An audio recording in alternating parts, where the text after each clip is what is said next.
Well, the difficulty right now is that aid is completely blocked. There are no humanitarian aid or commercial goods have gone in for 60 days since March 2nd, and the situation is absolutely dire. In ANERA's healthcare clinics, we run 9 of them, community makeshift primary healthcare clinics in Gaza. People are coming in and they're collapsing when they come in from lack of food. We're seeing ketones in people's urine samples, which indicates that the body has begun to eat the fat in order to survive because they're not getting enough protein, they're not getting enough food.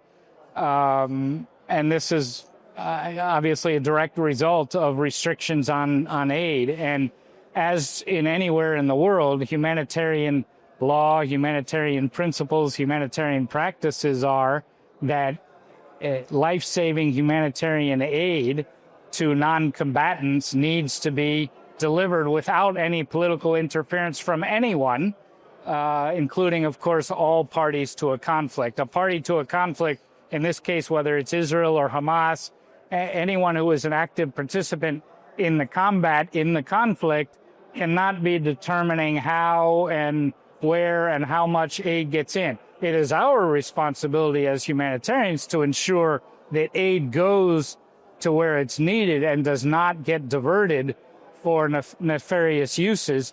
And we, ANERA, and many of our colleagues in the international humanitarian field are very good at ensuring aid goes to where it's needed. We follow international law.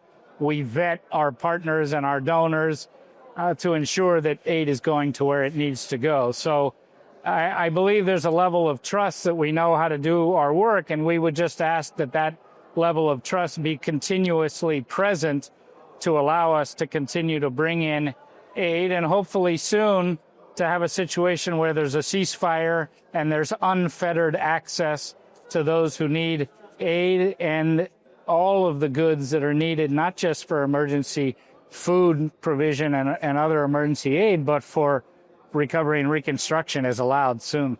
Well, I think it's clear that it's part of the negotiation process, and I'd like to be clear that it shouldn't be. International humanitarian law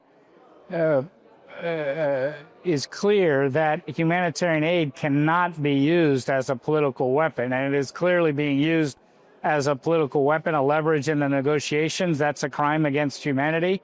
Again, no party to the conflict should be using any leverage or power it has on the access of aid to those who need it. And right now, I'm not seeing that changing. I have to hope it's going to change because the need is so critical, and I don't think anyone wants on their record, on their historical record, that they have been a contributor to, complicit in genocide as defined by a systematic restriction on the provision of life-saving humanitarian aid. So my last visit was in December last year, a few months ago, so still very much the war was going on. The temporary ceasefire that we saw from mid-January to mid-March hadn't occurred yet.